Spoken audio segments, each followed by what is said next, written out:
मदनगोपालं वृन्दारण्यपुरन्दरं श्रीगोविन्दं प्रपद्येऽहं दीनानुग्रहकारकम्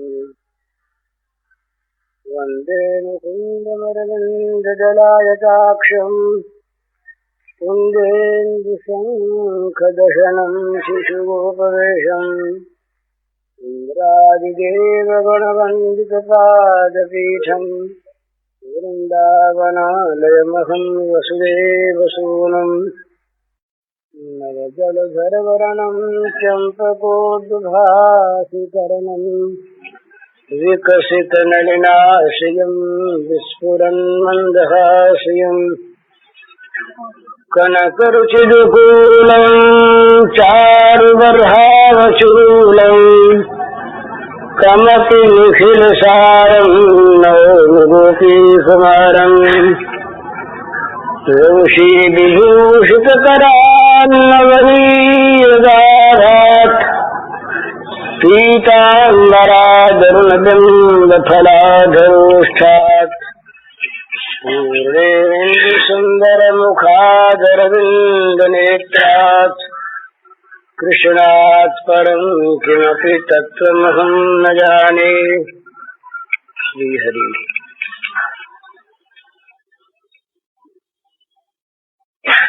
समस्त प्राणियों के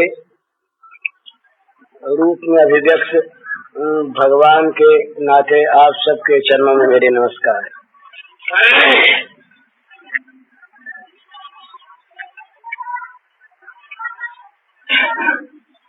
हम बहुत बातें कहते हैं, सुनते हैं, और भगवत संबंधी जितनी ही चर्चा हो उतना ही जीवन का सौभाग्य है। कहना भी सुनना भी ये सर्वथा सत्य।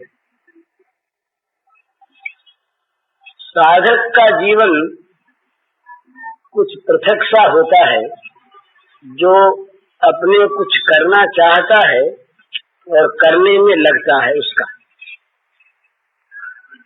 साधना में जो प्रवृत्त होता है उसका, तो उसे किसी चीज को, किसी बात को लेकर अपने जीवन में उतारना पड़ता है। मार्ग अनेक हैं और सभी मार्ग अपनी अपनी रुचि, अधिकार, विचार, परिस्थिति के अनुसार ठीक हो सकते हैं, परंतु चलना होगा किसी एक मार्ग से ही, और चलना होगा। बिना चले नहीं हो सकता और एक मार्ग पर बिना चले नहीं हो सकता। कोई न चलना चाहे अथवा बार बार मार्ग बदले, उसके लिए बड़ी कठिनता होती है, वो आगे बढ़ सके या नहीं।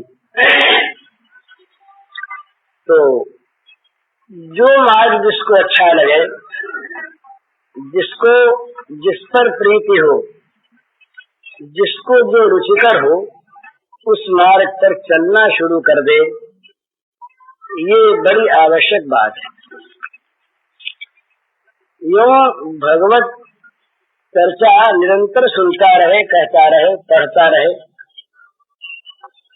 पर अपने मार्ग से में सावधानी के साथ चलता रहे, इसकी बड़ी आवश्यकता है। ये नितांत सत्य है कि भगवान है, भगवान मिलते हैं, भगवान हम सबको मिल सकते हैं, इसमें संदेह की बात नहीं। और उनका मिलना भी बहुत दुर्लभ नहीं। भगवान को कठिन और असंभव न माने भला, कभी भी भगवत प्राप्ति को असंभव अथवा कठिन न माने, अपने को भगवत प्राप्ति का अनधिकारी न माने। सभी अधिकारी हैं, अपने बल पर नहीं, भगवान की कृपा के बल पर, भगवान के स्वभाव सौहार्द के बल पर, भगवान के शील सौंदर्य के बल पर अपने को अधिकारी माने, अनधिकारी न माने। कभी भी ये निराश मन में न हो कि मुझे भगवान की प्राप्ति नहीं हो सकती। जगत में भी आशावादी होना विचारकों की दृष्टि में लाभदायक होता है, पर जगत में की आशा कभी किसी की आज तक पूर्ण नहीं हुई और होगी नहीं। तो जगत के पदार्थों के संबंध में तो सत्पुरुषों का ये अनुभव है कि यहाँ तो निराश होना ये है वही सुखदायी है, नैराश्यम परमम सुखम। लेकिन भगवान के संबंध में आशावादी होना बहुत आवश्यक है। भगवान की प्राप्ति होगी, अवश्य होगी, ये अपने मन में आशा और दृढ़ आशा रखें।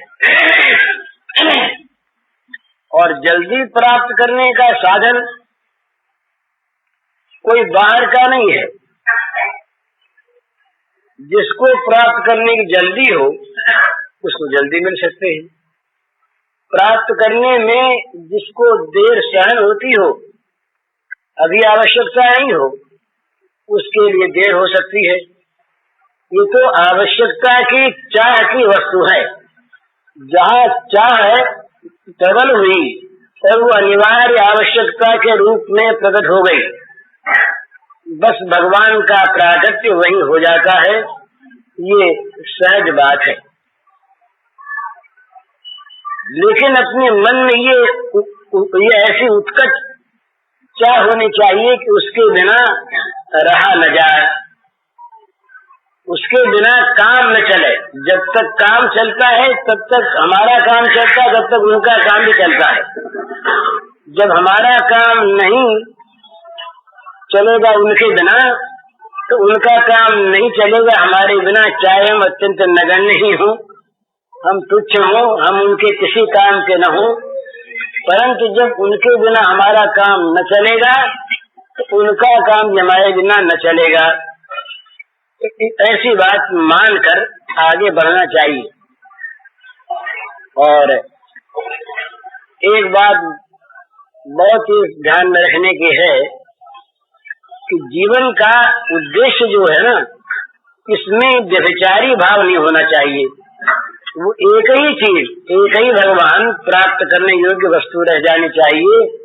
उस दिन अपनी बात हुई थी ना, दो भाव यदि हो, भगवान में प्रियतम बुद्धि जो हम प्राप्त करना चाहते हैं उसमें हमारी प्रियतम बुद्धि, और उसके लिए प्राणों का क्रंदन, ये दो चीज ही काम की चीज है। जिसको हम प्राप्त करना चाहते हैं उसमें हमारी प्रियतम बुद्धि, उससे अधिक हमारा प्रिय कुछ भी नहीं, उससे अधिक हमारे लिए आवश्यक कुछ भी नहीं। सारी प्रियता और सारी आवश्यकता उसके सामने सब नीचे रह जाती हैं, बल्कि सारी प्रियता और सारी आवश्यकता उस एक में जाकर समा जाती। ये प्रियतम भाव, भगवान हमारे परम प्रियतम, और उन भगवान के लिए हमारे प्राण रो रहे। ये एक सिद्धांत है, सबका अनुभूत है कि जो वस्तु अत्यंत प्रिय और आवश्यक होती है उसके न मिलने पर बेचैनी होती है, दुख होता है। दिन भर यही प्रश्न आते हैं, भजन होता नहीं, चाहते हैं। झूठ नहीं बोलते, बोलने वाले ठीक कहते हैं। चाहते हैं, बड़ी इच्छा है भजन हो, पर होता नहीं। तो अगर वो अपने आप को देखें तो भजन न होने पर दुख होता है क्या? और वो दुख होता है वो किस श्रेणी का होता है? तद विस्मरणे परम व्याकुलता।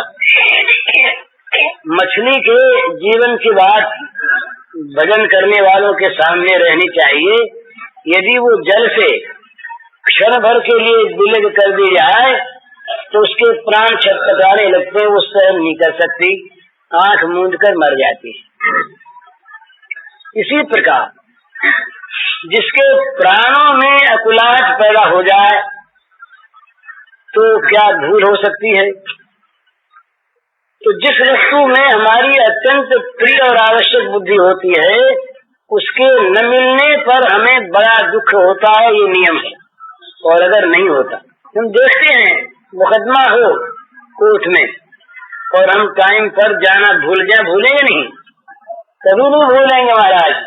जो जिनको काम पड़ता है कोर्ट का, दुकान जाना है, दुकान 10 बजे खोलना है तो 10 बजे खोलने में लोग भूलेंगे नहीं, बोले रसोई नहीं बजे तो पीछे आके खा लेंगे, पहले दुकान तो खोलिया हमें।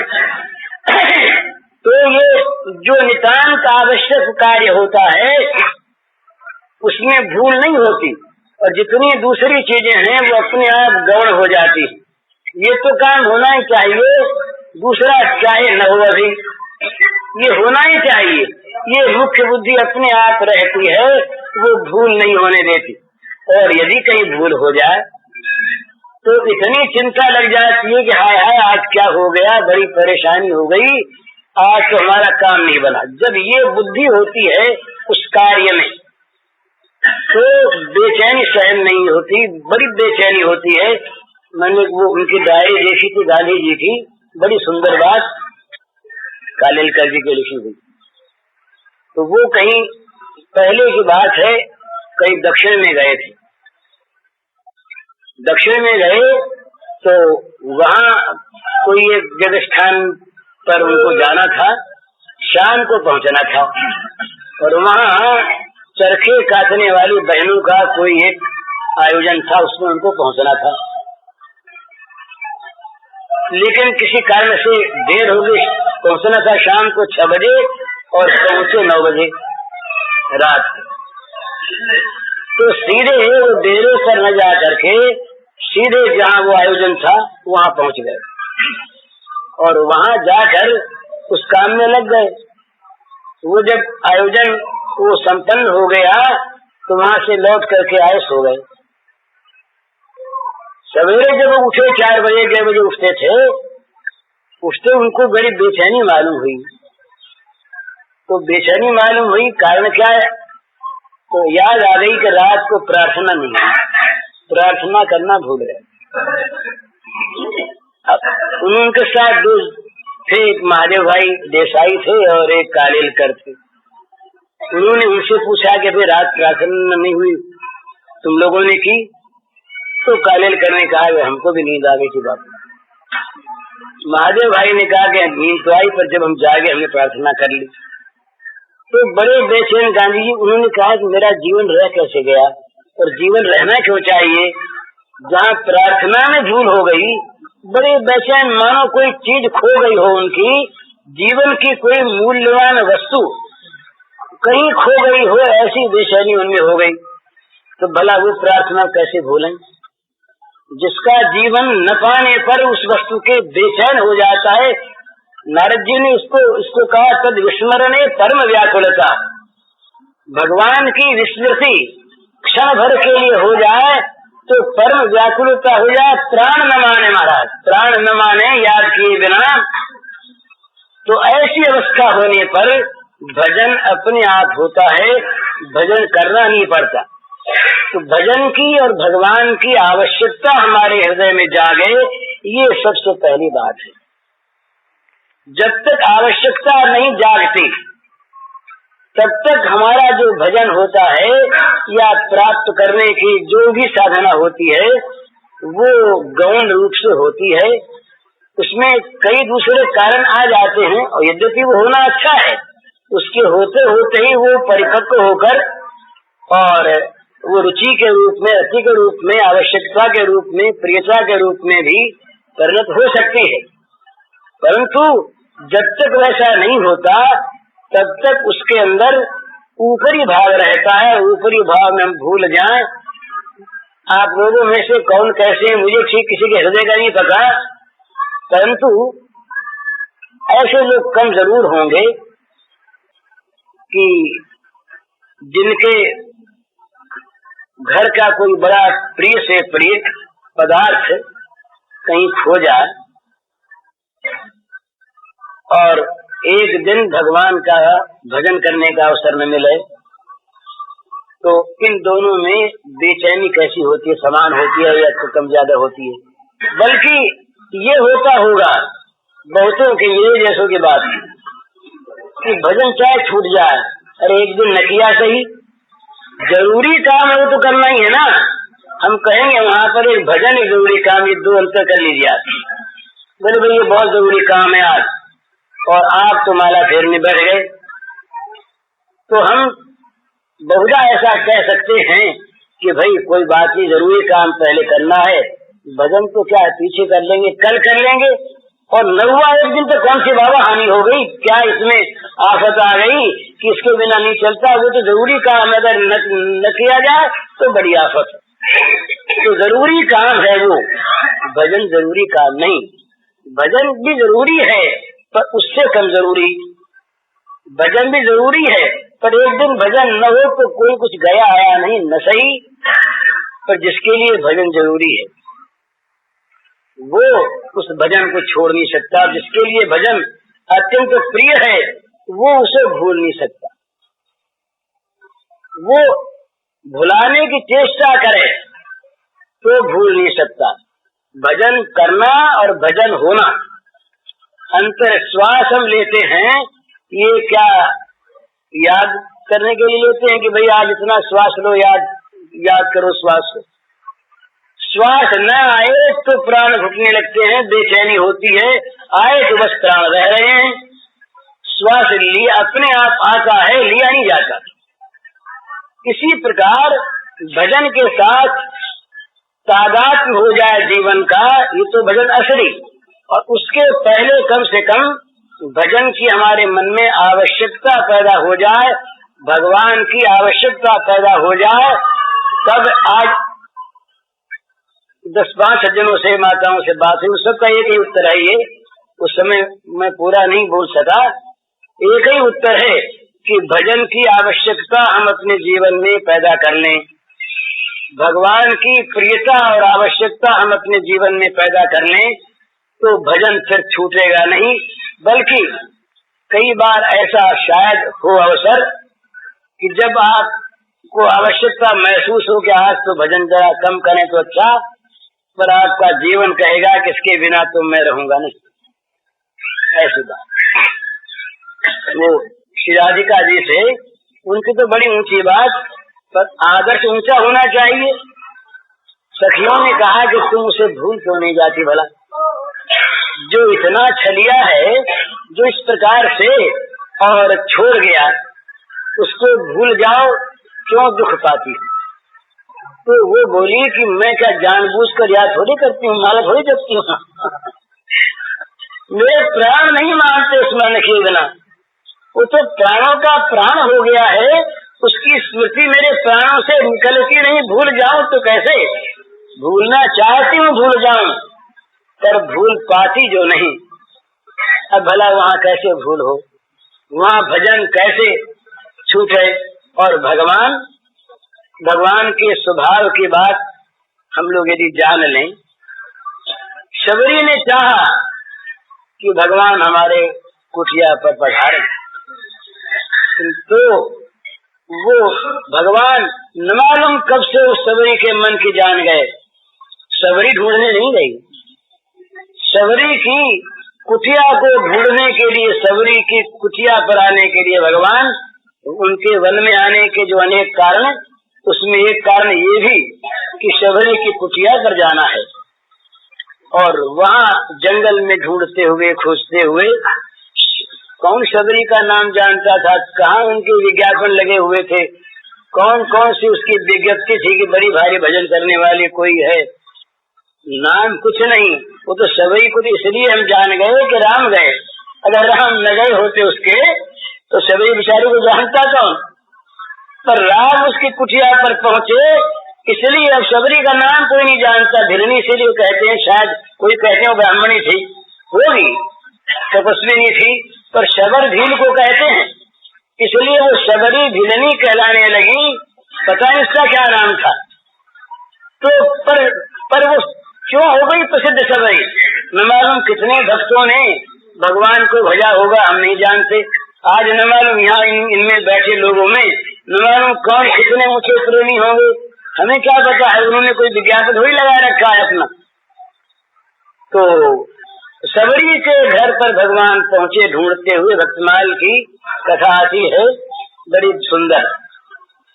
ऋषियों के आश्रम, बड़े बड़े तपस्वी, सब सन्य महात्मा लोग, सबके आश्रम से दूर से उनके आने का समाचार कोल भीरों ने, गांव के लोगों ने कह दिया कि अवधेश कुमार भगवान रामचंद्र लक्ष्मण आ रहे हैं। सारे वो तपोधन ऋषि मुनि बाहर आके दरवाजों पर खड़े हो गए, स्वागत करना है, हमारे यहाँ पधारेंगे। राम ने अवज्ञा नहीं की, राम बड़े ब्रह्मण्य हैं, पर यहाँ तो वो राम दूसरे रूप में आ रहे हैं। राम को जाना है सबरी के घर। लीला के अलग अलग प्रसंग होते हैं ना, जहाँ वो ऋषियों के आश्रमों में जाए वहाँ और ढंग से जाते हैं।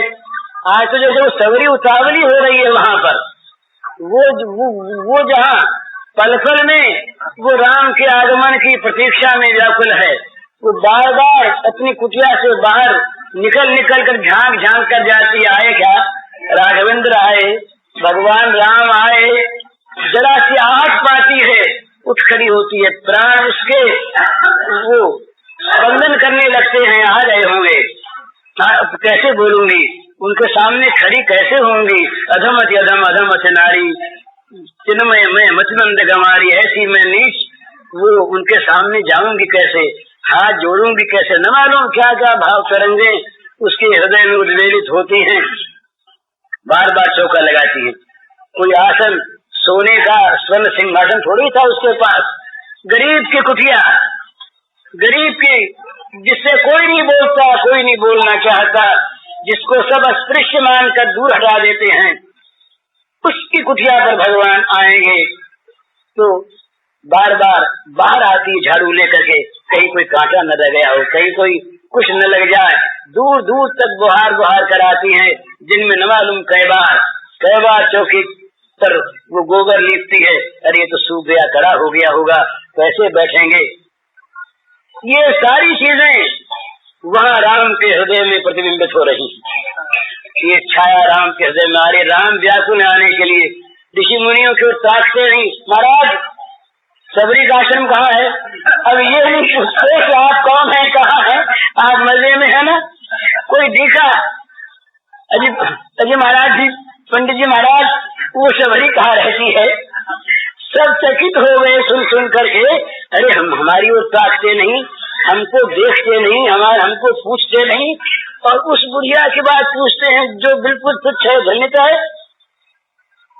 तो राम आज मत वाले हैं, जा रहे हैं सबरी के यहाँ पर। तो सबरी के घर पर राम आए। भला सबरी के घर पर राम आए, क्यों आए। सबरी राम के लिए व्याकुल, राम की आवश्यकता सबरी के जीवन में हो गई। भगवान की आवश्यकता हमारे जीवन में पैदा कर दें तो हम कौन हैं, क्या हैं, किस देश के हैं, किस वेश के हैं, किस वर्ग के हैं, विद्वान हैं या नहीं, पुरुष हैं या स्त्री हैं, ये कुछ नहीं देखते भगवान।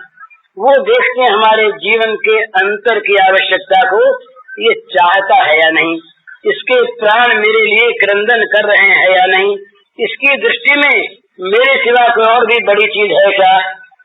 जब वो देखते हैं कि कोई बड़ी चीज इसके मन में नहीं, ये केवल और केवल मुझको चाहता है, केवल मेरी बाट देखता है, केवल मेरी प्रतीक्षा में इसके जीवन की घड़ियां बीत रही हैं। ये व्याकुल है मुझे पाने के लिए। भगवान व्याकुल हो जाते हैं उसे पाने के लिए और उसके तरफ दौड़े आते हैं। तो भगवान की आवश्यकता जीवन में जगा लो। सबसे पहली बात ये कि सुनते रहना, कहते रहना बड़ा अच्छा है, पर जब तक जीवन में आवश्यकता न जागी तब तक हम कहना सीख जाएंगे, सुनना सीख जाएंगे। पर वो कहना सुनना सीख जाएंगे, वो सीखना अच्छा, अच्छी बात सीखना अच्छा ही, उसका विरोध नहीं, पर वो स्वाद नहीं आवेगा।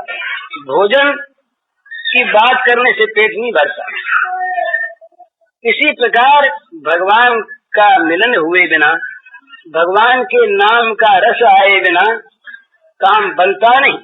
रस आना चाहिए, रसानुभूति होनी चाहिए, रसमय भगवान के रस का स्पर्श होना चाहिए जीवन से, तब पता लगेगा कि कैसा विलक्षण जीवन बदलता है। आज हमारा जीवन बदला नहीं, ये हम कहते हैं क्या करें, हम तो वैसे के वैसे ही हैं, तो वैसे वैसे ठीक तो है। अगर वो जीवन बदल जाता, हृदय बदल जाता, तो न मालूम कितना उनके प्रति आकर्षण होता, कितना प्रेम उमड़ता, और हम किस प्रकार न्यौछावर हो जाते उनके चरण रज पर। फिर क्या जगत की कोई भी वस्तु हमें खींच सकती अपनी ओर? जो उस तरफ जिसने झांक लिया है वो इधर का नहीं रहा। दीदार दिल रुबा का दीवार कह कहा है, वो कह कहा दीवार उस तरफ ताका, उस तरफ कहाँ है? जहाँ उस तरफ ताका इस तरफ का रहा नहीं वो। ये महाराज बड़ी अनोखी चीज देख लिया मधुसूदन स्वामी ने, एक बार दिख गए। कृष्णात् परम किम तत्व हम न जाने, कह बैठे किसी श्री कृष्ण के परे कोई तत्व अगर हो तो हो, हम उसे नहीं जानते। क्या बात। तो भगवान की आवश्यकता जीवन में पैदा करो, सबसे पहले ये बात है। सत्संग का ये फल होना चाहिए कि हमारे जीवन में भगवान को प्राप्त करने की आवश्यकता जागे। ये सर्वोत्तम घड़ी जीवन की होती है महाराज।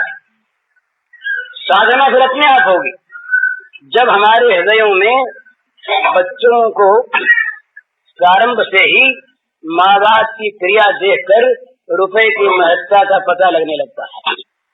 घर में देखता ना बच्चा, तो फिर माँ बाप उसे सिखाते भी हैं भाई संभाल कर रखा करो, और इससे सारे काम होते हैं। वस्तु में आती चीजें आती हैं, बोले आम चाहिए तो रुपया दिया, मंगवा दिया, तो बच्चे ने सोचा कि रुपए से आम आता है, संभालो रुपए को।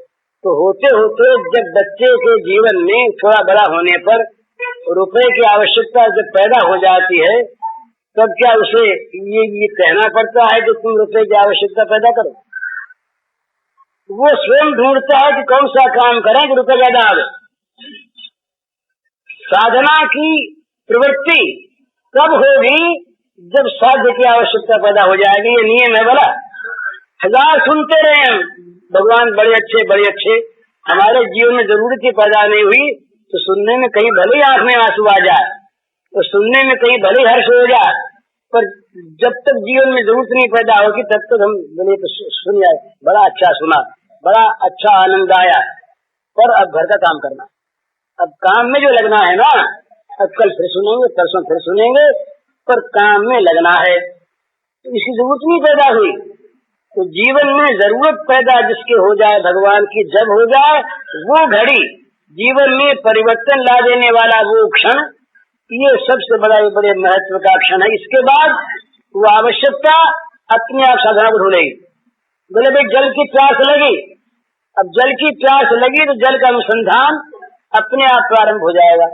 स्वाभाविक बात, जब तक प्यास नहीं तब तक जल की महिमा सुनते रहो, पर जब प्यास लग गई तो जल कहाँ है ये जानने की और पाने की आवश्यक की बात दोनों आ जाएगी। जानना और पाना, इन दोनों में आवश्यकता की पहली जरूरत होती है।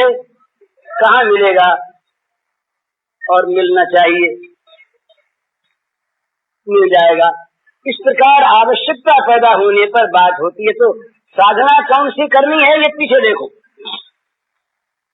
पहले जरूरत पैदा करो कि हमें भगवान चाहिए, हमें भगवान चाहिए, हमें भगवान की आवश्यकता, हमें भगवान चाहिए। ये जब आवश्यकता पैदा हुई तब हम किसी से पूछेंगे कि भगवान किस दुकान में मिलते हैं, कहाँ पर मिलते हैं, कौन से बाजार में मिलते हैं, क्या उसकी कीमत लगती है। और जहाँ वो आवश्यकता बढ़ गई अत्यंत, फिर महाराज ऐसा होगा कि सारी कीमत हम दे करके अपने पास जो कुछ है उसको ले लेना चाहेंगे। जहाँ तक हम ये मोल तोल करते हैं वहां तक आवश्यकता अधूरी आवश्यकता है।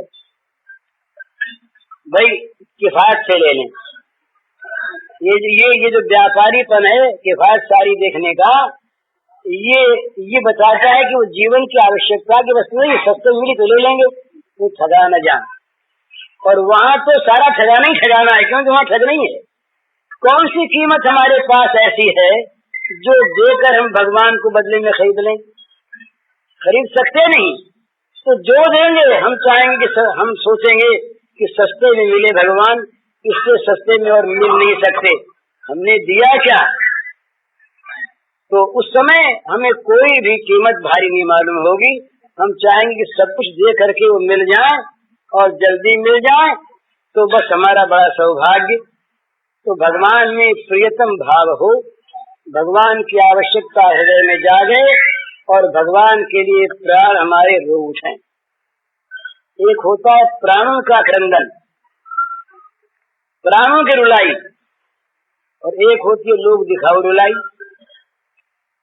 अब भगवान तो प्राणों में रहते हैं ना, वो अंदर रहते हैं, तो अंदर की हरेक चीज को वो खूब मजे में देख पाते हैं कि ये रोना इसका भीतरी है या लोग दिखाऊ है। लोग दिखाऊ रोने में तो फंसते नहीं वो, और भीतर का रोना देखकर फिर वो रह सकते नहीं। तो हमारे प्राण भीतर से रो उठे भगवान के लिए। तो ये सत्संग का फल यही होना चाहिए कि भगवान की आवश्यकता जागे, तब ये जगत अनावश्यक हो जाएगा अपने आप। समान आवश्यकता नहीं रहेगी, फिर ये अपने आप अनावश्यक हो जाएगा, अपने आप बेजरूरी हो जाएगा।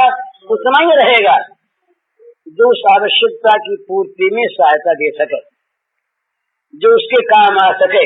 बाकी तो ऐसा मालूम होगा कि ये विघ्न है, हट जाना अच्छा। अभी तो हमारी विघ्न बुद्धि कहाँ हुई है? विषयों में हमारी तो नहीं हुई, आप लोगों की हुई तो मालूम नहीं। विषयों में विघ्न बुद्धि नहीं हुई है, बड़ी प्रिय बुद्धि है महाराज, बड़े प्रिय मालूम होते हैं भोग विषय। चाहे झूठ मूठ आप लोग धोखा दे देंगे, हम कह दें भले ही, धोखा तो देना मामूली बात, वो होता अपने कोई धोखा। कह दें कि हमारे मन में कोई विषयों की आसक्ति नहीं, पर वो तो मन जानता है।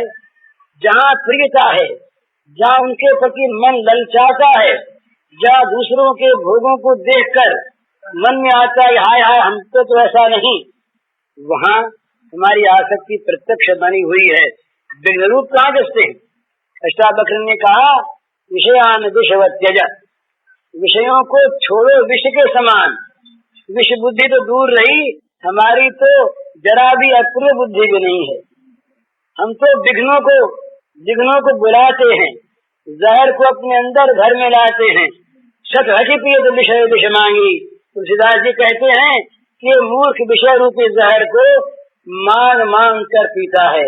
न मिलने पर अभागा मानता है अपने को, मिलने पर भाग्यवान मानता है, और भगवान तक को कोसता है न मिलने पर।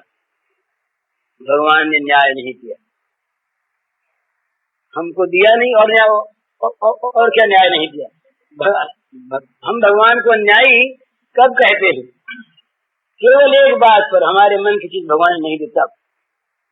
इस एक ही बात, हमारा न्याय भगवान के संबंध में यही आकर के हमारी बुद्धि फैसला करती है कि भगवान न्यायकारी के अन्यायकारी।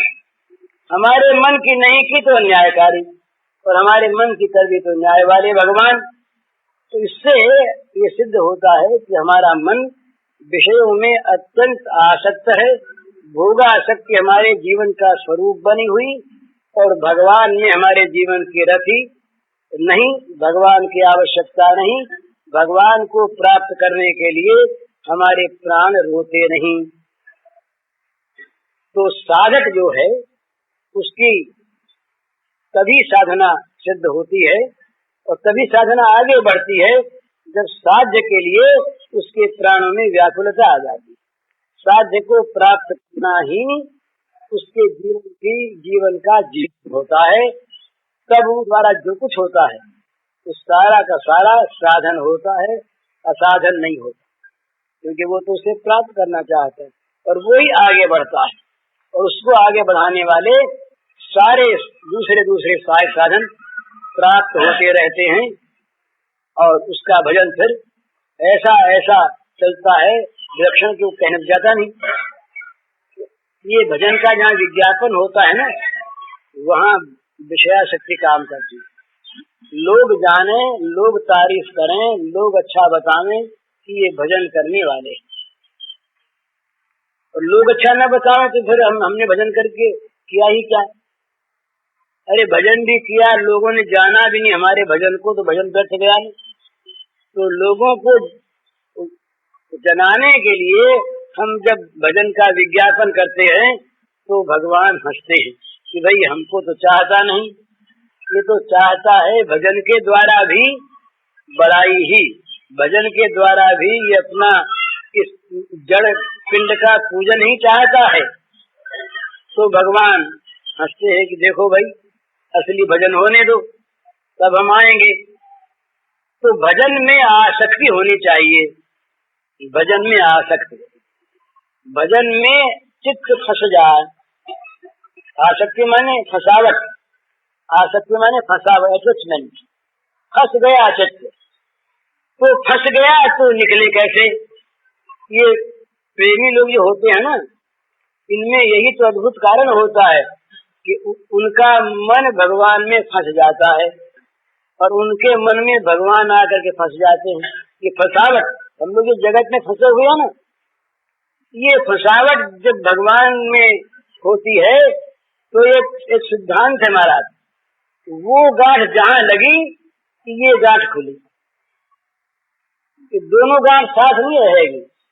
जहां भगवान के साथ मन फंसा अपने आप स्वाभाविक जगत की गांठ खुल जाएगी, और जगत की गांठ अगर नहीं खुलती तो भगवान में मन फंसा नहीं, भगवान में मन फंसाने के उसके बाद तो क्या होगा कि जगत कोई बंधन कारक रहेगा क्या।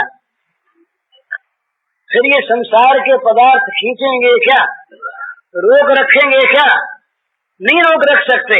जब वो उनका आह्वान होगा और जब उनके लिए प्राण हमारे रो उठेंगे उस समय ये रास पंचाध्यायी को पढ़ करके देखिए, वंशी ध्वनि पड़ी कान में उनके, मुरली ध्वनि, और मुरली ध्वनि तो बजी तो सब जगह, पर मुरली को सुना केवल उन्हीं श्री गोपांगनाओं ने जिनका भगवान ने आह्वान किया था। तो मुरली तो आज भी बजती, हम कहाँ सुनते हैं। और जो सुनता होगा आज वो कोई घर में रह सकता होगा क्या। आज भी अगर कोई उनकी मुरली सुन पाता है, उनकी तो मुरली हमेशा बजती है। अगर आज भी कोई उसे सुन पा ले तो वो प्राणोन्मादकारी वो मधुर ध्वनि अगर कान में आ जाए किसी के, तो क्या वो उन्मत्त हुए बिना रह सकता है क्या। फिर क्या घर द्वार उसके बाधक होती है। तो बड़ा सुंदर वहाँ वर्णन किया सुखदेव जी ने कि किस तरह से वे श्री गोपांगनाएं अस्तव्यस्त हो गई, भूल गई। मुरली की ध्वनि कान में पड़ते ही वो कहाँ है, कौन है, क्या कर रही हैं, इन सारी बातों की विस्मृति हो गई। प्यारे से प्यारी घर की चीज, बच्चे प्यारे, घर की चीज प्यारी, घर के आदमी प्यारे, सब काम करती हुई, और जहाँ जो काम था वो अधूरा रह गया, जो का क्यों चल दी। तो जाना तो पड़ेगा हमको भी वैसे ही, पर हम जाएंगे मौत के बुलावे पर, भगवान के बुलावे पर नहीं। सारा धरा रह जाएगा काम महाराज, इतना सा काम बाकी है जीवन में, इतना सा और कर लें, उसके बाद मृत्यु हो जाए तो कोई बात नहीं। ऐसा हम लोग सोचा करते हैं मूर्खतावश, इतना सा काम, ऐसी परिस्थिति हो जाए, इतना काम संग्रह कर ले, इतना सा काम कर ले, अमुक अमुक काम जीवन में बाकी इनको कर ले, ये जीवन के बाकी काम सदा बाकी रह जाएंगे। और जब मौत आई तो उस समय महाराज सारे काम धरे रह जाएंगे और हम चलने को बाध्य होंगे, जबरदस्ती हमें मौत ले जाएगी, अधूरे रह जाएंगे सारे काम। तो ये तो होगा, पर ये भगवान की मुरली ध्वनि पर अगर पहले चल निकले तो वो सौभाग्य, ये जाना पड़ेगा। यहाँ की सारी ममता छोड़नी पड़ेगी बाध्य होकर। ये कोई नहीं कह सकेगा उस समय कि इतना सा काम हमें बाकी, ये हम कर लेंगे, उसके जरा ठहर जाओ। मौत से कोई नहीं कह सकेगा कि भाई ये वसीयतनामा तो बन के तैयार है, बिल बन गई और वकील बैठे हैं, अब बोले जरा सा सिग्नेचर कर दूं। तो सिग्नेचर के लिए समय नहीं मिलना है तो नहीं मिलेगा, नहीं मिलेगा सिग्नेचर का समय। अरे महाराज मैं यहाँ बैठ जाता हूँ। तो सिग्नेचर का समय नहीं मिलेगा। उस समय सब कुछ छोड़ करके हमें ज्यों का त्यों भरा घर है, घर में सारे ममता के सिग्नेचर सही से हस्ताक्षर भूल गया, सही हस्ताक्षर बोले, वो कागज पत्र सब तैयार है, उस पर सही करना बाकी रह गया। तो अब वो इतनी सी चीज बाकी, जरा सा सही हो गया डॉक्टर साहब, जरा सा आप काम कर दीजिए, थोड़ी देर तक इनको होश हवास ठीक रहे, इस सही करने कागज पर फिर मर जाए तो काम पूरा हो जाए। अब न डॉक्टर साहब उसे कर सकते हैं, न वकील साहब कर सकते हैं, वो अधूरा रह गया और वो चले गए। तो सब चीजों को अधूरी छोड़कर ममता की सारी वस्तुओं का परित्याग करके हमें बाध्य होकर जाना पड़ता है। महाराज हम रुक नहीं सकते, और यदि हम पहले ही उनकी मुरली ध्वनि सुनकर, भगवान के आवाहन को सुनकर, भगवान की बुलाहट को सुनकर, वो नित्य बुला रहे हैं, वो ऐसे प्रेमास्पद हैं, वो ऐसे अपने हैं कि वो सदा सर्वदा हमेशा वो टेर लगाते रहते, आओ हमारी तरफ आओ, हमारी ओर आओ। पर हम इतने अभागे कि उनकी टेर को नहीं सुन पाते रह जाते। पर जिसके जीवन में आवश्यकता पैदा हो गई, जिसके जीवन में भगवान में प्रियता पैदा हो गई, उसका जीवन क्या कहीं अटक सकता है? तो महाराज मैं कह ये रहा था, सबसे पहली चीज जीवन में आनी चाहिए भगवान को पाने के लिए भगवान की आवश्यकता का जाग जाना। जीवन में आवश्यकता जब तक नहीं जगेगी तब तक साधना बनेगी नहीं। हम कहते रहेंगे और सुनते रहेंगे, पर साधना में प्रवृत्ति नहीं होती, हमें उसकी जरूरत ही नहीं है। भले भाई हमने बड़ी अच्छी बात सुनी मन चला, पर अपने तो अपने काम में बड़े मस्त हैं, तो सब कुछ है, जरूरत के बिना का काम क्यों करे कोई? जरूरत जब पैदा होगी तब स्वयं हो जाएगा, जीवन उसका सफल हो जाएगा। तो भगवान की आवश्यकता पैदा करें। ये प्रश्न जो है तो कल पर रह गए, कल कुछ होगा तो हरिओम सबसे। कल अपने गोपी प्रेम की चर्चा चल रही थी। ये ध्यान में रखना चाहिए कि गोपी प्रेम ये संसार की बाजारी चीज नहीं है। बाजार में बिकने वाले चित्र भी गोपी नहीं, और बाजार में बिकने वाले श्री कृष्ण के चित्र भी श्री कृष्ण नहीं, और बाजारी कवियों के जो भाव हैं वो भी श्री कृष्ण और गोपी के प्रेम के भाव नहीं। गोपी का और प्रेम का नाम लेकर मनुष्य अपने मन की कुछ भी कह सकता है, कर सकता है, वो अलग चीज है। ये तो परम दिव्य वस्तु है। कल अंत में ये बात हुई थी कि जब तक भोगों में आसक्ति है, जब तक संसार के प्राणी पदार्थों में ममता है, जब तक इंद्रियों के सुख की कामना है, जब तक मन में भोग लिप्सा है, और जब तक संसार के भोगों से सुख की अनुभूति होती है, तब तक गोपी प्रेम का प्राकट्य नहीं हो सकता। गोपी प्रेम के लिए सबसे पहले आवश्यकता है त्याग की, और वो त्याग की पराकाष्ठा पर पहुंचा हुआ होना चाहिए, जहाँ किसी प्रकार के भी ऐहिक पारत्रिक मन इस लोक के परलोक के और मोक्ष तक के सुख की आकांक्षा जहाँ न हो, इस प्रकार का त्याग होना चाहिए। इतनी ऊंची स्थिति है। नीचे स्तर पर उतर कर, बहुत ध्यान रखने की बात है, नीचे स्तर पर उतर कर मन में नीचे भावों को रखकर भोग की आकांक्षाओं से मन को कलुषित बनाए रखकर गोपी प्रेम की बात करने वाला कलंक को प्राप्त होगा। डूबे प्रथम अचल तल में तब मिलता प्रेम रत्न निर्मल, कहीं मृत्यु फल फलता उसमें कहीं कलंक लाभ केवल। डूबे प्रथम अतल तल में, तब मिलता प्रेम रत्न निर्मल। कहीं मृत्यु फल फल का उसमें, कहीं कलंक लाभ केवल। अतल तल में,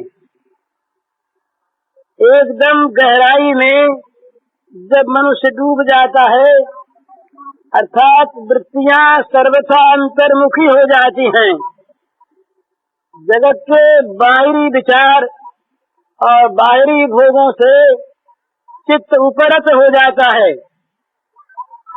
चित्त विराम को प्राप्त कर लेता है बाह्य भोग लिप्साओं से।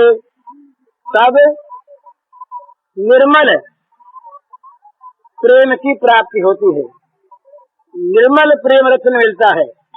और यदि कहीं इंद्रिय भोगों में मन लगाए हुए श्री कृष्ण और श्री गोपांगना के नाम पर अपने मन की कलुषित वृत्तियों को चरितार्थ करने को जाता है, तो वहाँ या तो उसका पारमार्थिक मरण हो जाता है और या कलंक मिलता है। इसलिए दिव्य गोपी प्रेम की बात जहाँ हो, वहाँ सबसे पहले इस बात को ध्यान में रख लेना चाहिए कि ये चीज सांसारिक इंद्रिय भोगों वाली नहीं है, ये उससे बहुत ऊंची, इतनी ऊंची कि जहाँ किसी भी इस लोक के, परलोक के और मोक्ष के सुख तक की कामना नहीं, वहाँ ये चीज प्रतिफलित होती है, वहाँ इसका प्रतिभास होता है। और जब वो निर्मलता परिपूर्ण हो जाती है, तब इसकी प्राप्ति होती है त्याग की। तो प्रेम की भित्ति है त्याग, प्रेम की नींव त्याग है। प्रेम रूपी सुंदर वृक्ष का मूल जो है, बीज, वो है त्याग। जितनी जितनी त्याग की हमारी भूमिका उन्नत होगी, उतना उतना प्रेम के आकांक्षा करने वाले को भगवत प्रेम की, गोपी प्रेम की प्राप्ति होगी। थोड़ा सा इस संबंध में समझ लेना है कि श्री भगवान श्री कृष्ण, श्री राधा, ब्रज और गोपांगनाएं ये अलग अलग वस्तु नहीं है। एक ही भगवान से ये रसास्वादन के लिए इन सब का प्रादुर्भाव होता है, ब्रजमंडल का भी, ब्रजांगनाओं का भी, ब्रजरानी श्रीमती राधिका का भी और इस ब्रज प्रेम का भी। तो इन सब में एक मूल तत्व है। इस पर कुछ लिखा हुआ है, वो मैं पढ़ के सुनाता हूँ आपको, उसका अर्थ भी सुनाऊंगा। ये समझने की चीज है, केवल वैसे नहीं। ये क्या है कि ये एक तत्व है, श्री राधा श्री कृष्ण नित्य ही परम तत्व है एक अनूप, नित्य सच्चिदानंद प्रेम घन विग्रह उज्ज्वल तमर स्वरूप। समझते जाइएगा। श्री राधा श्री कृष्ण नित्य ही परम तत्व है एक अनूप, नित्य सच्चिदानंद प्रेम घन विग्रह उज्ज्वल तमर स्वरूप। बने हुए दो रूप सदा लीला रस करते आस्वादन, नित्य अनादि अनंत काल लीला रस रहते आनंद घन।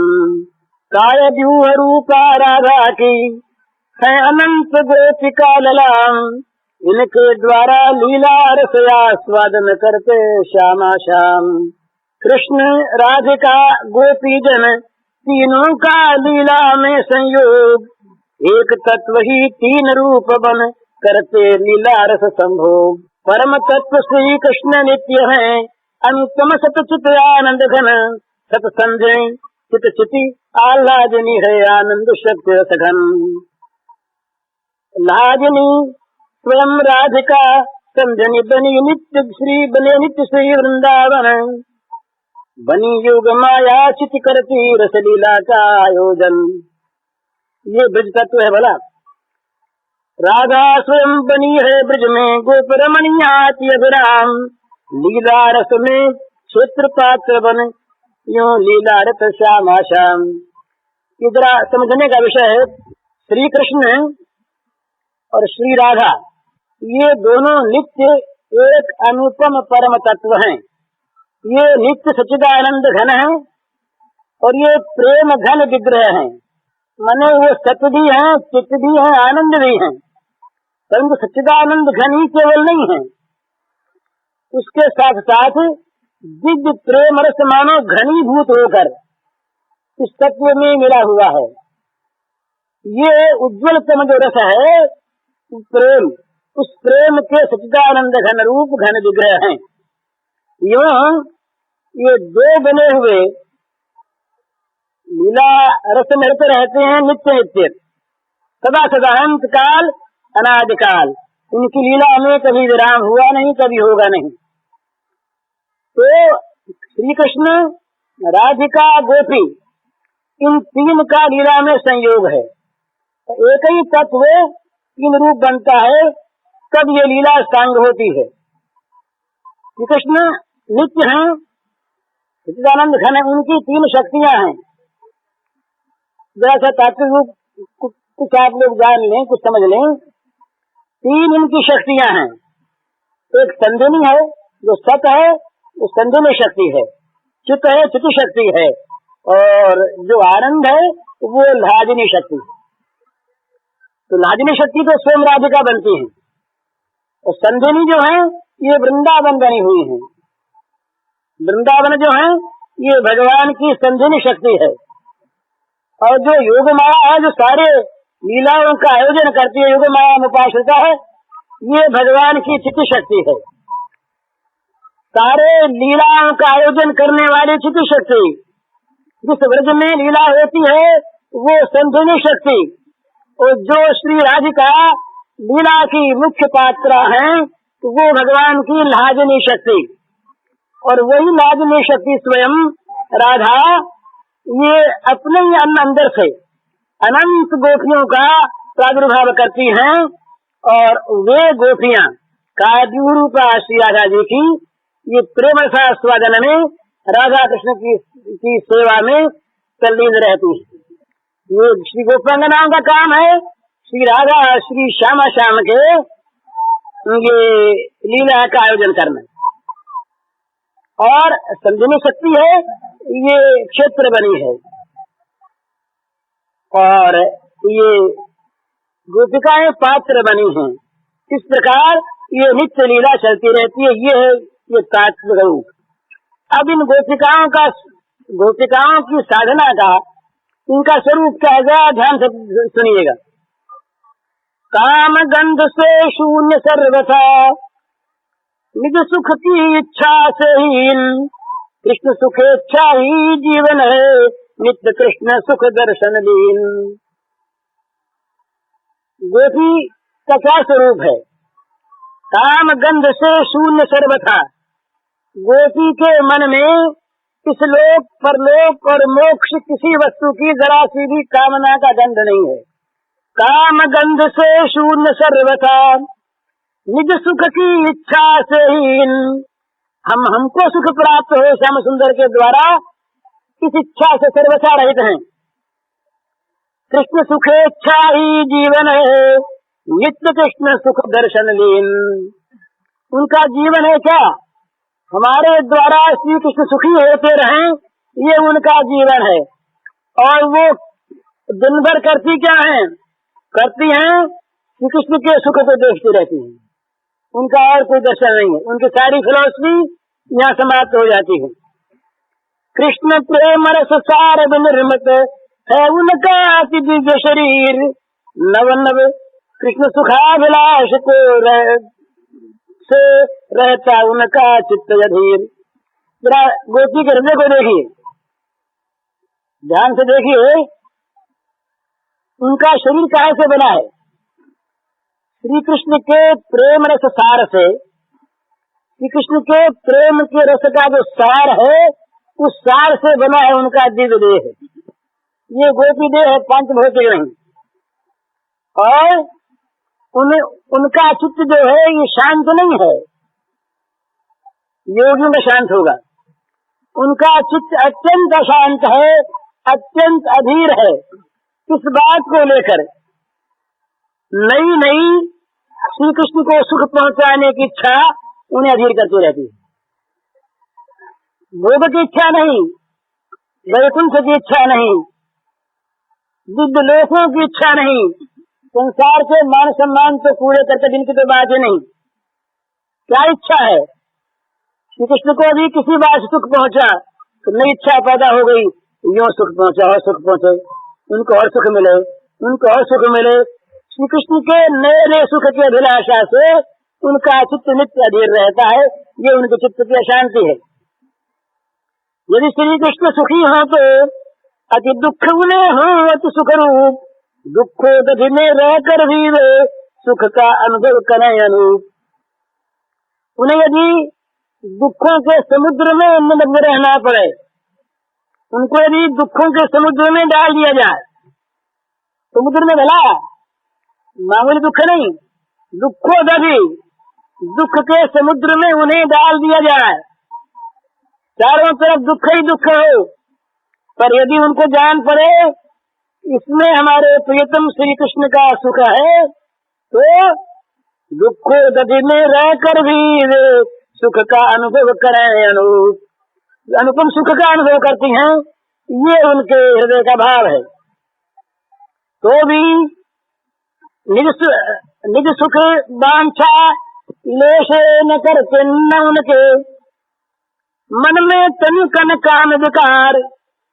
अपने सुख की न तो उनमें इच्छा है और न उनके मन में कहीं पर जरा सा भी काम दंड का विकार है, तथापि वो भी किस सुखेच्छा से वे करती निज सुख को स्वीकार। तब भी श्री कृष्ण को सुख होता है, इसलिए वे अपना सुख स्वीकार करती हैं उनके सुख के लिए।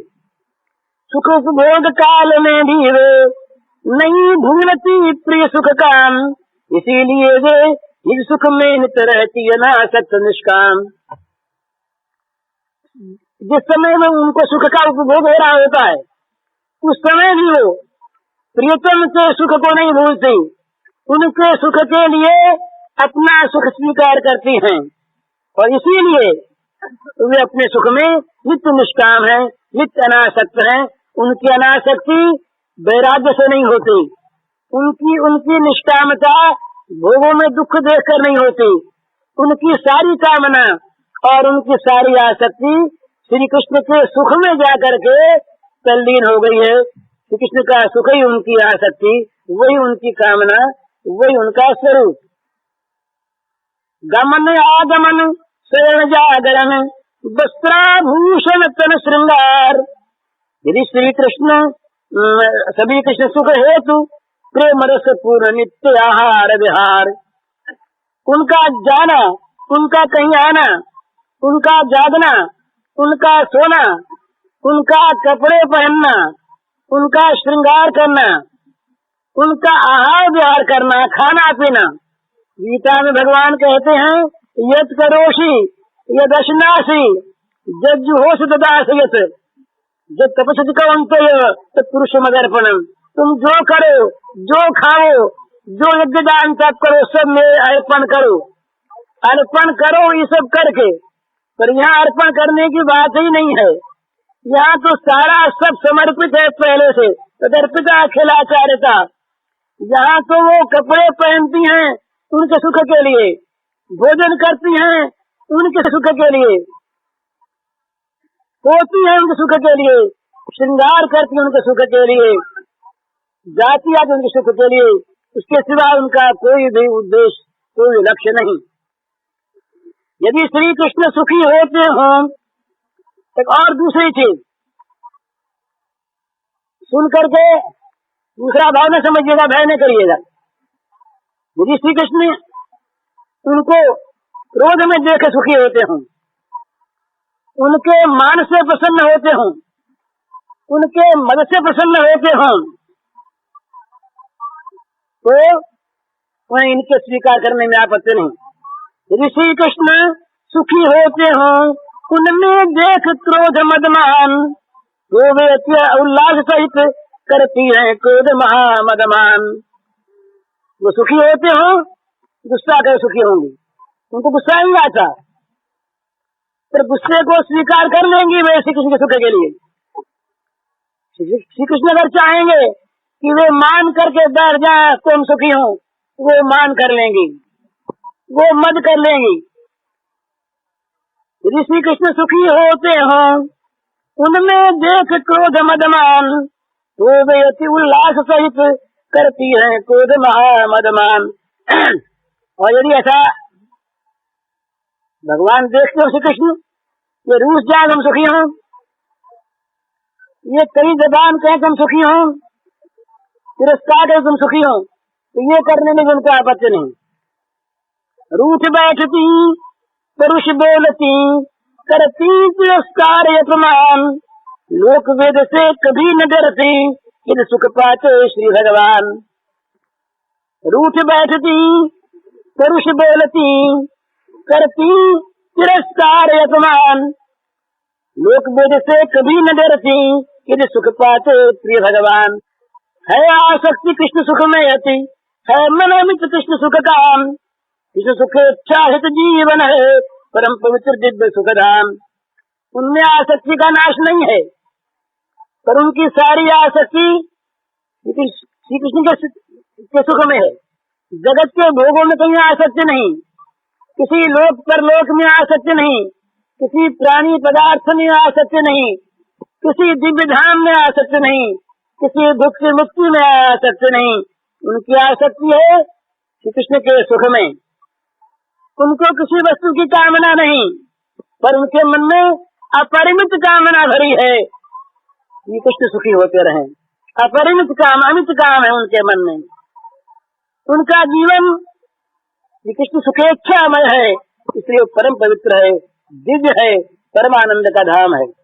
भुक्ति मुक्ति की नहीं पिशाची, इच्छा का उनके मन बीज, प्रेमानंद सुधारस सार, सुधारस में दुर्लभ नितरस समाधि निर्वीज।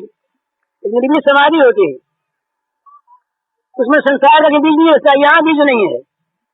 इनके इसमें प्रेम ये डूबी हुई हैं प्रेमानंद रस के सुधार समय सागर में, बस इसमें और कोई बीज नहीं है, कोई चीज नहीं, केवल वो प्रेमानंद का सुधार से लहरा रहा है। परम वो कैसा है? परम रम्य सुचि दिव्य अहम की चिंता से विरहित नित धन्य, ये गोपी जीवन परम रम्य परम रमणीय है, असुंदर नहीं है, बड़ा सुंदर है, पर पवित्र है, शुचि है, गंदा नहीं है, दिव्य है। और मेरे की अहम की चिंता से सर्वथा शून्य है, इसमें मेरी चिंता ही नहीं, ये धन्य जीवन है। इस जीवन को सुरमुनि दुर्लभ कृष्ण प्रेम रसमय, ये गोपी प्रेम अनन्य, ये गोपी प्रेम कृष्ण सुखमय है, सुरमुनि जन वांछित है। इससे आप संक्षेप में जान गए होंगे गोपी प्रेम क्या है। इसमें दो चीज है, इधर समझने का विषय है, दो चीज है प्रेम में, दो चीज। इधर रस का विषय है, बहुत लोग शायद कम समझते होंगे इसको। ये परस्पर एक दूसरे को सुखी करने की निष्काम निसुख की वांछा से जो चेष्टा, इसका नाम प्रेम है। तो ये प्रेम ब्रज में, इस प्रेम का पूर्णाविर्भाव हुआ ब्रज में। ये ब्रजरस जो है, ब्रज इस प्रेम से परिप्लावित हो गया, बह गया। ये जो प्रेम की विचित्र नदी रही प्रेम की, इसके दो तट हैं। इस प्रेम स्रोतस्विनी के, इस प्रेम रूपी सुधामयी नदी के दो तट हैं, एक विरह, एक संभोग, एक मिलन, एक विरह, एक मिलन, दो तट हैं इसके। जब मिलन तट पर इस प्रेम रूपी नदी, पवित्र नदी के, इसके दो किनारे, दो तट हैं, एक है मिलन तट, एक है विरह तट। मिलन तट पर जब ये ब्रज युगल एकत्र होते हैं श्री राधा माधव, तो वहाँ संभोग रस की प्राप्ति होती है, संभोग का आस्वादन है। और विरह तट पर उसे कहते हैं शास्त्रीय भाषा में विप्रलंब रस का आस्वादन है। प्रेम नदी के दो तट हैं भला, एक विरह एक मिलन। मिलन तट जो है, इस पर जब मिलन होता है तब संभोग रस का आस्वादन है। और विरह तट पर विप्रलंब विरह वेदना, इसका वहाँ पर आस्वादन है। इनके चार चार भाव हैं। बहुत संक्षेप में मैं कहूँगा, इसको आगे से बात करनी, केवल समझा जाना थोड़ा सा। विरह के चार रूप हैं, विरह के चार रूप हैं। पूर्वराज उनका शास्त्रीय नाम है, पूर्वराज, प्रवास, प्रेम वैचित्य और मिलन, ये दूरवास। और मिलन के भी चार, संभोग के भी चार भाग है, चार उसके नाम हैं। संक्षिप्त भोग, संकीर्ण संभोग, संक्षिप्त संभोग, संपूर्ण संभोग और समृद्धिमान संभोग, चार उसके हैं। तो जब पूर्वराज के बाद मिलन होता है, संभोग होता है, उसे कहते हैं संकीर्ण। जब मान के बाद मिलन होता है उसे कहते हैं संक्षिप्त संभोग। और उस दूरदास के बाद जो संभोग होता है उसे कहते हैं संपूर्ण संभोग। तो सुदूर प्रवास के बाद जो संभोग होता है, जो प्रलंब के बाद, उसे कहते हैं समृद्धिमान संभोग। तो केवल मैं नाम बता रहा हूँ, शास्त्री इनकी व्याख्या बड़ी लंबी चौड़ी है, रसशास्त्र है ये। इसी प्रकार विरह में पूर्वराग, मान, प्रेम वैचित्य और सुदूर प्रवास, ये चार विरह के भोग हैं। इनमें एक की बात बताता हूँ मैं आपको, बड़ी सुंदर, वो तो शास्त्रीय बात मैंने कह दी। प्रेम वैचित्य, एक दिन ये श्री चैतन्य महाप्रभु अपने जीवन के 18 वर्ष तक, अंतिम जीवन में ये जगन्नाथ जी में रहे। उस लीला का नाम है गंभीरा लीला। उस लीला में उनके विरह और मिलन का, यही उनका नित्य निरंतर स्वरूप रहा। कभी वो छटपटाते हैं, रोते हैं, और इतना रोते हैं कि उनके आंखों से आंसू की धारा नहीं बहती, आंखों के फव्वारे छूटते हैं। पास बैठा हुआ आदमी भीग जाता है, कुंड भर जाता है। बड़ी बड़ी महान वेदना का अनुभव करते हैं वो। और कभी मानो श्याम सुंदर आ गए, उनका आलिंगन करते हैं, हृदय से लगाते हैं, मिलते हैं और अप्रतिम सुख का अनुभव करते हैं। 18 साल तक उनकी लीला चलती रही लगातार। इस लीला में एक चीज जो है, इस विरह की लीला में, विरह के चार भाव हैं। पूर्वराग है, मिलन से पूर्व, मिलन से पूर्व, प्राप्ति से पूर्व होने वाला जो मन का अनुराग है उसे कहते पूर्वराग।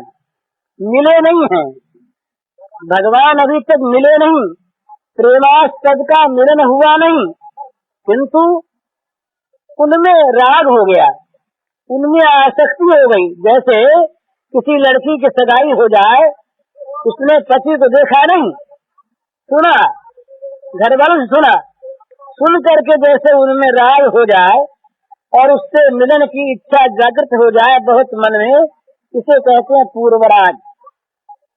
पूर्वराग में विरह है, वियोग है ना, उसमें विप्रलंब रहती है। ये मिलन के बाद प्रेम साम्राज्य में एक वस्तु होती है, एक स्थिति होती है, उसका नाम होता है मान। मान में भी बिछोह होता है, पर मान का बिछोह भी विरह वेदना उत्पन्न करता है तो मान मिल सकते हैं, पर मान है इसलिए मान में एक विरह की वेदना होती है, बड़ी मीठी पर बड़ी भयानक। इसे ही जो है वो प्रेम वैचित्र्य, ये बड़ा सुंदर, एक समय के बाद सुंदर बात है। श्री श्याम सुंदर बिचर रहे थे, श्री राधिका जी नदी में स्नान कर रही थी। ये पीछे से गए, अच्छा स्नान कर रही थी और वियोग में दुखित थी, मन में सोच रही थी कि जीवन नहीं रखना चाहिए, मर जाना चाहिए। मरे कैसे? विष खा लें और कुछ कर लें, कोई जानवर काट जाए, सांप काट जाए। इतने में श्री कृष्ण ने पीछे से आकर अपनी दोनों भुजाओं से उन्हें पकड़ लिया। उन्होंने समझा दो सांप आ गए। हमने सांपों को मनाया था ना, सांपों को मनाया था कि सांप आवे, तो सांप आकर के डस ले। अनुभव हुआ उनको मन में कि सांप आ गए। अब वो सांपों का भगवान के करों का जब स्पर्श हो तो बड़े भगवान के कोमल वो भुजलता भगवान की, तो स्पर्श होने पर सांप की भी बड़ी कोमल त्वचा होती है, तो मालूम ही है तो सांप देखो ना कितने कोमल कोमल लगते हैं, सांप हैं। और ये हाथ जो पंजे ये होगा, ये दिखते हैं हाथ पर मालूम होता है सांप के फन है। ये हाथ जो है ये सांप के दो सांपों के दो फन है, पर अब वो सोचते काटते क्यों नहीं, इतनी देर हो गई है भगवान ये काटते क्यों नहीं। भगवान ने दो सांप भी भेज दिए और उन्होंने आकर के और पकड़ भी लिया सांपों ने। अब वो सांप काटते क्यों नहीं, वो फन तो फैलाए हुए हैं, फन फैलाए हैं, काटना चाहते हैं, काटते क्यों नहीं। भगवान सामने आ गए, हाथ छोड़ दिया, तब तो ये डर गई, ये क्या हो गया, अरे सांप मुझे निकाल, मैं बड़ी अभागिन हूँ, मुझे तो विराग्नि में जलना ही है, मुझे सांपों काटने लगे। श्याम सुंदर सामने खड़े हैं, दिख रहे हैं, उनको दिखता है, अपने को भूल गई और ये मैं खड़ी हूँ, आप खड़ी थी ना, आप अपने को भूल गई। सामने श्याम सुंदर खड़े हैं, श्याम सुंदर को अपने नेत्रों से स्वयं देख रही हैं और देख कर समझ पा रही हैं, अपने को भूल गई। तो सामने जिनको देख रही हैं समझ कि ये मैं राधा हूँ, उनमें राधा भाव करके अब पुकारने लगी, हा कृष्ण, हा श्याम सुंदर, मुझे सांपों ने काटा नहीं, मैं बड़ी दुखनी, तुम मुझे आकर के दर्शन दो, तुम्हारे बिना मेरा जीवन निस्तार, मेरे प्राण निस्तार, मेरे आत्मा में जीवन नहीं, पर मैं मर नहीं रही। अब श्री कृष्ण के रूप में पुकार रही हैं, वो हंस रही है सामने, वो बोले रही मैं तो खड़ा हूँ, तेरे सामने में खड़ा हूँ श्याम सुंदर।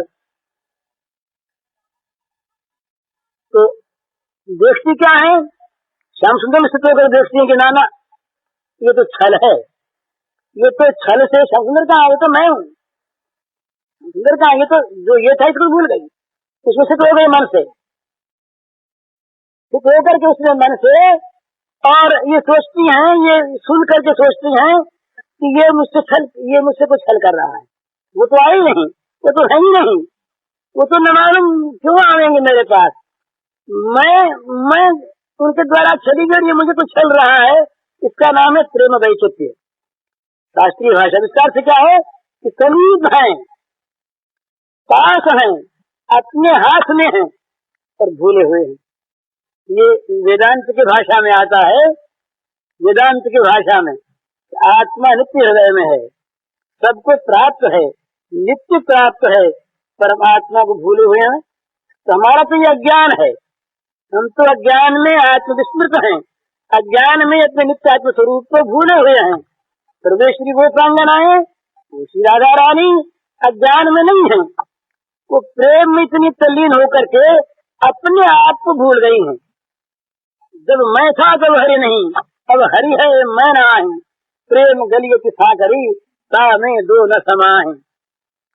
इतना एकत्व हो गया है, इतना एकत्व का अनुभव हो रहा है कि वो सामने रहते हुए भी, सामने है देखते हुए भी वो समझती है कि ये तो मैं हूँ, वो नहीं है, वो नहीं है।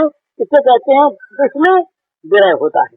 ये भी विरह की एक दशा है, जो प्रलंब की एक अवस्था है।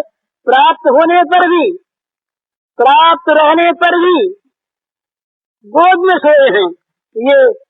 ये कथा आती श्रीमद् भागवत पंचाध्याय में, उसका संकेत है, उसने खोला नहीं। भगवान अंतर्धान हो गए, राधिका जी रोने लगी, हा पृष्ठ, हा रमन, कहाँ गए कहाँ गए।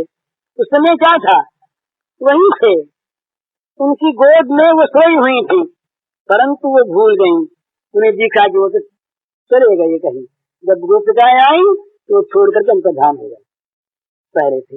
ये प्रेम वैचित्र्य माने वस्तु के प्राप्त होने पर भी, प्रियतम के सन्निधि में रहते हुए भी इस प्रकार की तन्मयता हो जाए कि अपने आप को भूल जाए और वो उसके पास रहने की स्थिति न रहे, और वो कहाँ गए, वो कहाँ गए, क्या हो गया, और विरह के दुख से संतप्त हो जाए।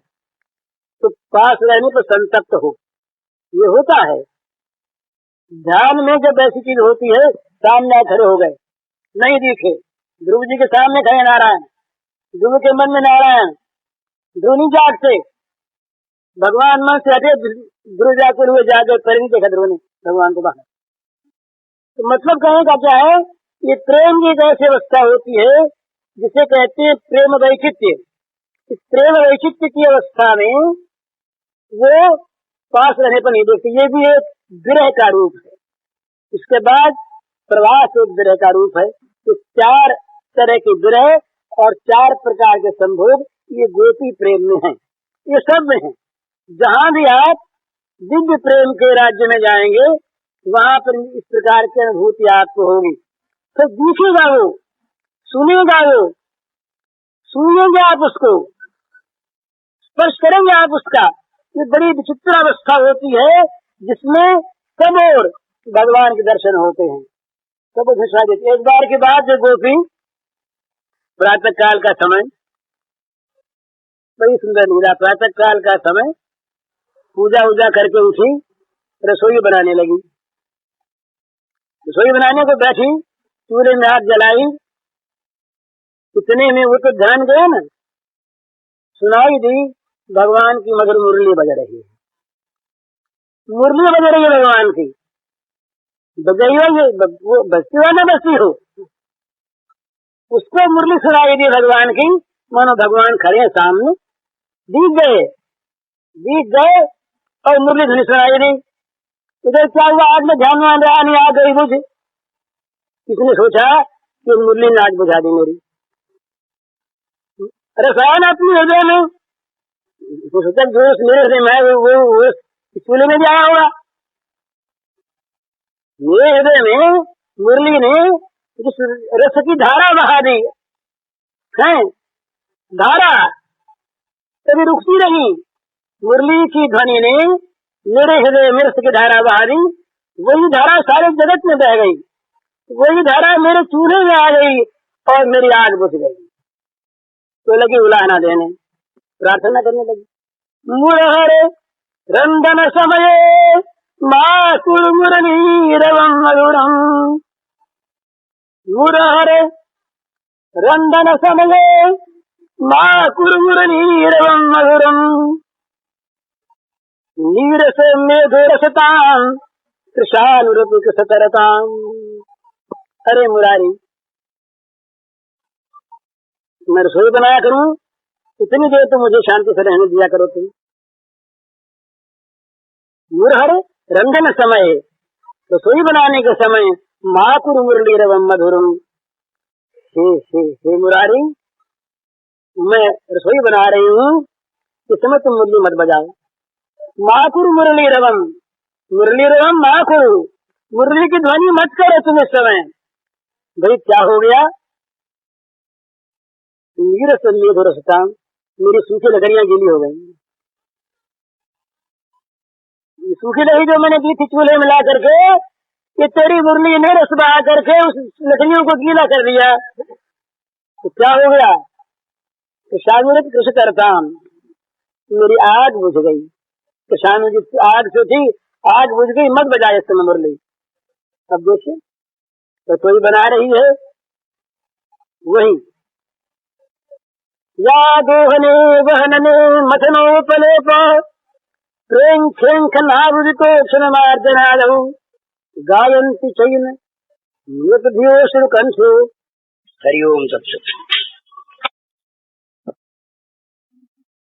पूज्य श्री भाई जी के इस प्रवचन का शीर्षक है भगवान की आवश्यकता कैसे जगे, और इसका 65 नंबर है 45A।